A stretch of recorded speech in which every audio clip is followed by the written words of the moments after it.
একটা সময় আমরা বন্ধু ছিলাম,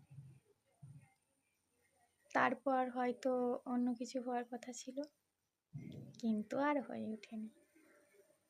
যখন বন্ধু ছিলাম একটার পর একটা SMS আসতো, সাথে সাথে সিন করা, রিপ্লাই দেওয়া, কোনো বাধা ছিল না।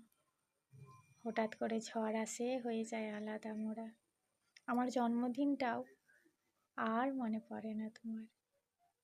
একটা ছোট্ট উইশ, হ্যাপি বার্থডে, সেটা বলারও আর সময় হয় না।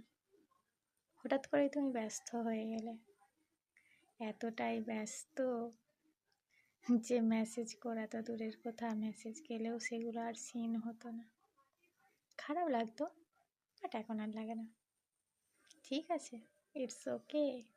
ভালো থেকো নিজের মতো করে, আর ডিস্টার্ব করবো না।